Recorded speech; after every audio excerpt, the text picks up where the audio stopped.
Hello friends, सभी को नमस्कार। Welcome back to my YouTube channel. साथियों, आज की वीडियो मिशन प्रेरणा क्विज से संबंधित है। दिनांक 22/12/2020 को कानपुर नगर के शिवराजपुर ब्लॉक में मिशन प्रेरणा क्विज का आयोजन किया गया था। साथियों, इस क्विज में शिक्षण संग्रह मॉड्यूल पर आधारित क्वेश्चन पूछे गए थे। साथियों, आए दिन किसी न किसी जनपद में मिशन प्रेरणा क्विज का आयोजन किया जा रहा है। अगर आपके यहाँ पर अभी तक इस तरह का एग्जाम नहीं हुआ है तो साथियों, आपको इसके लिए अपने आप को तैयार रखना चाहिए। पता नहीं कब इसका आदेश आ जाए और कब यहाँ पर यह परीक्षा आयोजित की जाए। साथियों, वीडियो शुरू करने से पहले आपसे निवेदन है कि यदि आपने अभी तक मेरा चैनल सब्सक्राइब नहीं किया है तो प्लीज़ आपसे विनम्र निवेदन है कि आप मेरा YouTube चैनल सब्सक्राइब कर लें, जिससे आपको इसी प्रकार की अन्य उपयोगी वीडियो समय समय पर मिलती रहा करें। आपको बताना चाहूँगा कि मैं बेसिक शिक्षा विभाग से संबंधित वीडियो बनाता हूँ, जिनको मैं अपने YouTube चैनल पर तो अपलोड करता ही हूँ, मैंने इनके लिए एक व्हाट्सएप ग्रुप और टेलीग्राम ग्रुप भी बनाया हुआ है। अगर आप इन ग्रुप में जुड़ना चाहें तो आपको ग्रुप का लिंक इस वीडियो के डिस्क्रिप्शन बॉक्स में मिल जाएगा। आप मेरे व्हाट्सएप नंबर 9897668080 पर भी संपर्क कर सकते हैं। तो शुरू करते हैं आज की वीडियो और देखते हैं कौन कौन से क्वेश्चन इस क्विज में पूछे गए थे। पहला क्वेश्चन आता है, शिक्षण संग्रह के भाग 5 में क्या विषय वस्तु वर्णित है। साथियों, पूछा गया है भाग 5 में।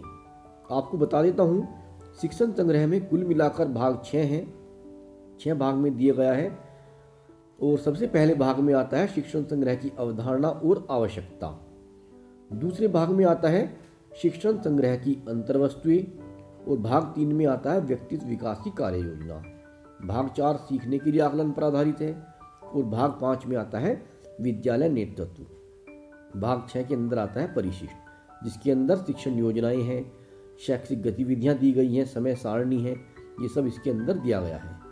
तो साथियों, इसमें विकल्प दिए गए हैं फाउंडेशन लर्निंग, ये तो इसमें एक शिक्षण संग्रह में नहीं आता है। शिक्षण संग्रह की अवधारणा एवं आवश्यकता, ये भाग 1 में है।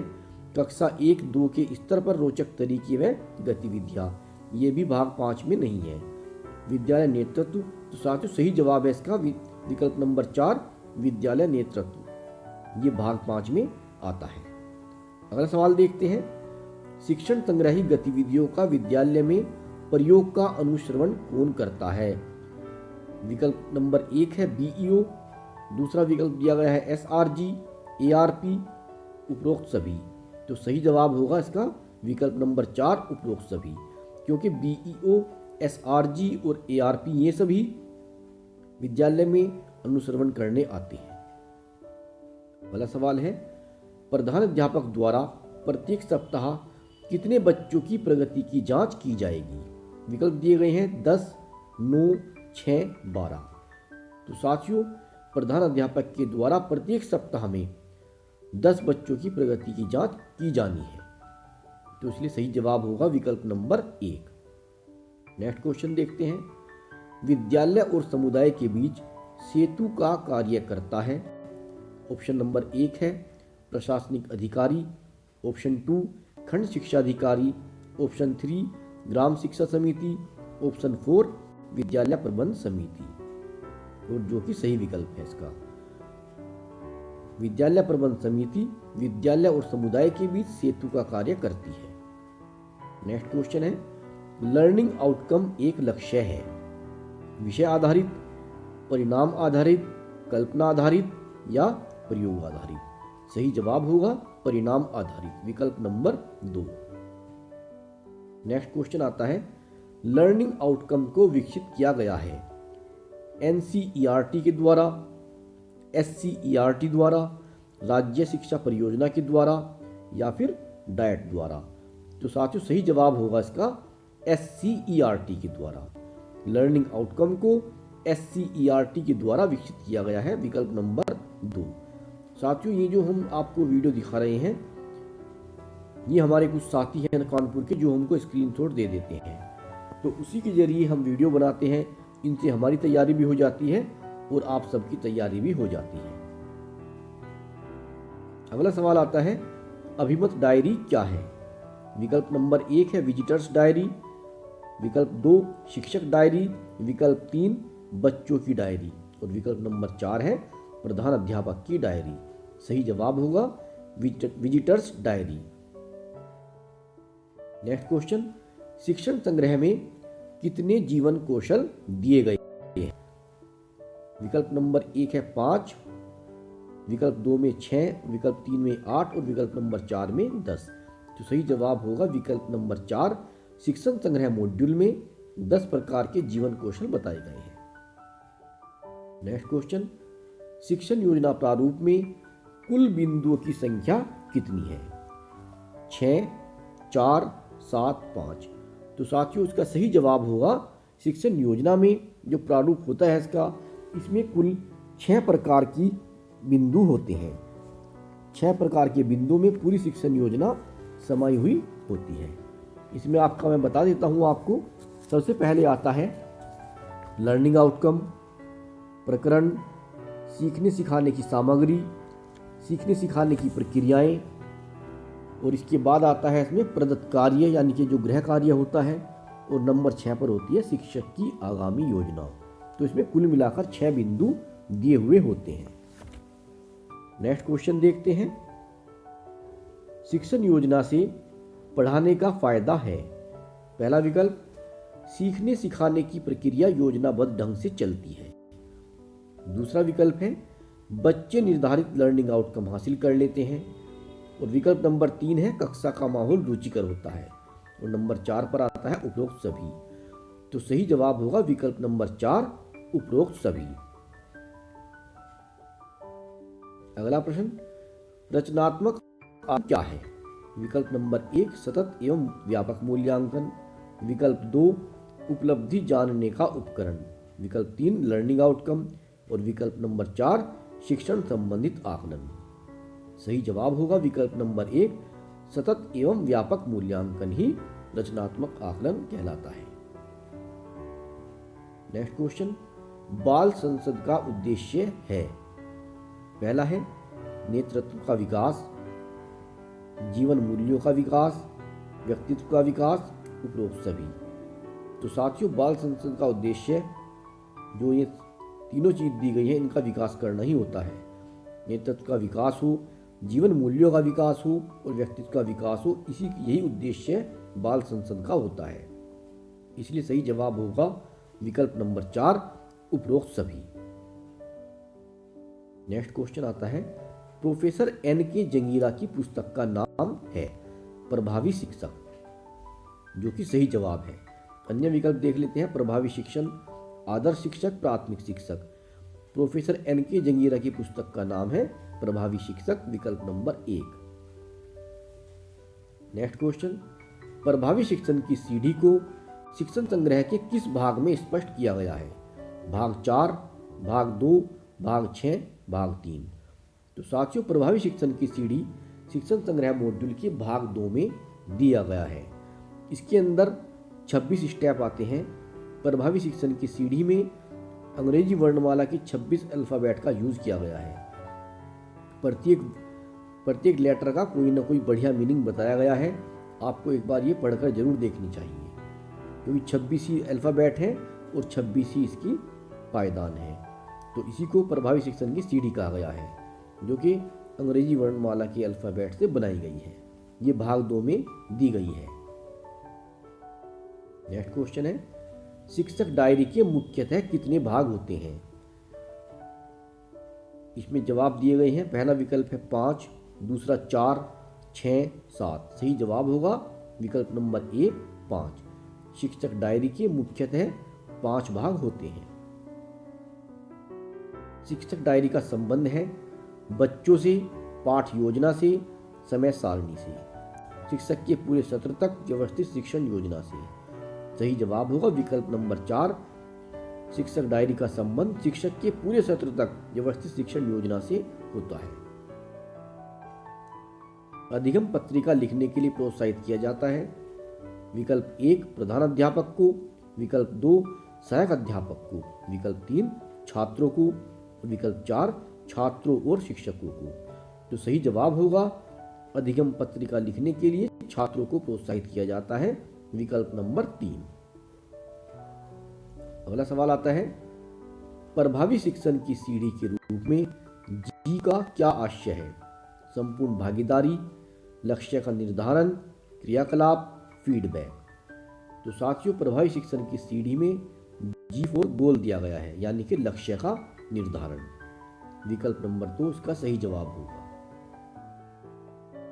अगला सवाल है, प्रभावी शिक्षण की सीढ़ी में कितनी सीढ़ियां हैं? 24, 26, 27, 25। ये मैंने आपको भी बताया था, प्रभावी शिक्षण की सीढ़ी में 26 सीढ़ियां हैं, जो कि अंग्रेजी वर्णमाला के 26 अल्फाबेट से बनाई गई है, इसलिए इसके अंदर 26 सीढ़ियां हैं। प्रभावी शिक्षण में शिक्षा का प्रकार है बाल केंद्रित, समुदाय केंद्रित, विद्यालय केंद्रित, पाठ्यक्रम केंद्रित। तो सही जवाब होगा विकल्प नंबर 1 बाल केंद्रित। अगला सवाल, शिक्षण संग्रह में ताकि सपने सच हों से क्या आशय है? पहला विकल्प है बिना सोचे समझे अपनी मनमानी करना, आजादी महसूस करना, भविष्य की कार्य योजना बनाना, रात में देखे हुए सपने। तो सही जवाब होगा विकल्प नंबर 3 भविष्य की कार्य योजना बनाना। नेक्स्ट क्वेश्चन है, बच्चों की बाल संसद में कुल कितने पद निर्धारित किए गए हैं? 10, 12, 8, 5। सही जवाब है विकल्प नंबर 2 12। नेक्स्ट क्वेश्चन है, शिक्षण योजना बनाते समय क्या ध्यान रखेंगे? पहला विकल्प है छात्रों का वर्तमान अधिगम स्तर एवं पूर्व ज्ञान। दूसरा विकल्प छात्रों की आयु। तीसरा विकल्प विषय वस्तु की सीमाएं। और नंबर 4 पर आता है उपरोक्त सभी। सही जवाब होगा विकल्प नंबर 4 उपरोक्त सभी। अगला सवाल है, अधिगम पत्रिका की जानकारी हमें प्रभावी शिक्षण की सीढ़ी के किस अक्षर से मिलती है? H, I, J। तो साथियों इसका सही जवाब होगा विकल्प नंबर 3 J। नेक्स्ट क्वेश्चन है, सर्वप्रथम निशुल्क और अनिवार्य शिक्षा की मांग किसने की? महात्मा गांधी, डॉक्टर भीमराव अंबेडकर, गोपाल कृष्ण गोखले, ज्योतिबा फुले जी। सही जवाब होगा विकल्प नंबर 4 ज्योतिबा फुले जी।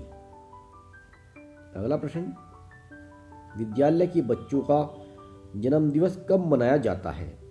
प्रत्येक माह के अंतिम सोमवार को, प्रत्येक माह के अंतिम शुक्रवार को, प्रत्येक माह के अंतिम शनिवार को, या फिर बाल दिवस को। सही जवाब होगा विकल्प नंबर 3 विद्यालय के बच्चों का जन्म दिवस प्रत्येक माह के अंतिम शनिवार को मनाया जाता है। नेक्स्ट क्वेश्चन है, शिक्षण संग्रह का विकास किया गया है। पहला विकल्प है शिक्षकों की आवश्यकताओं एवं समस्याओं को दृष्टिगत रखते हुए। दूसरा है शिक्षकों के सम्मान के लिए। विकल्प नंबर 3 शिक्षकों को अपने कार्य में व्यस्त रखने के लिए। विकल्प नंबर 4 इनमें से कोई नहीं।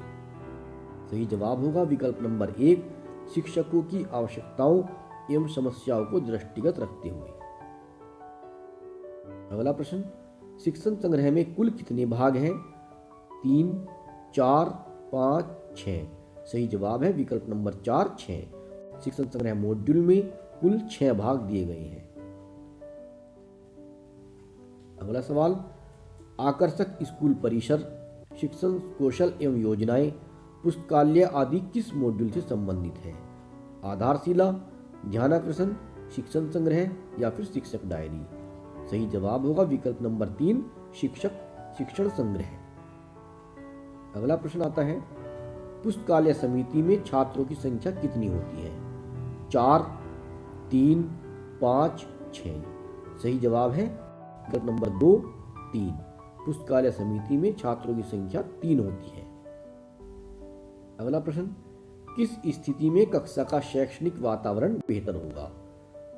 पहला विकल्प है सीखना सिखाना योजनाबद्ध ढंग से चलता है, सभी बच्चों को समान अवसर दिए जाएं, बच्चे निर्धारित लर्निंग आउटकम प्राप्त कर सकें, उपरोक्त सभी।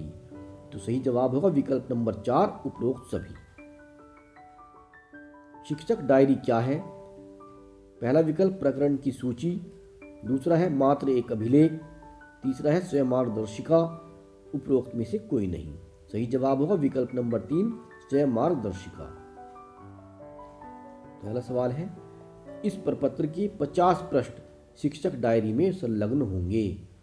पहला विकल्प शिक्षक द्वारा सप्ताह में किए गए शिक्षण कार्य का विवरण, शिक्षण योजना का रिक्त प्रारूप, लर्निंग आउटकम के लिए प्रारूप, शिक्षक डायरी का प्रारूप। सही जवाब होगा विकल्प नंबर 1 शिक्षक द्वारा सप्ताह में किए गए शिक्षण कार्य का विवरण। अगला सवाल शिक्षक डायरी के मुख्य पृष्ठ में किससे संबंधित जानकारी होगी? प्रधानाध्यापक की, स्वयं शिक्षक की, बच्चों की, अभिभावकों की।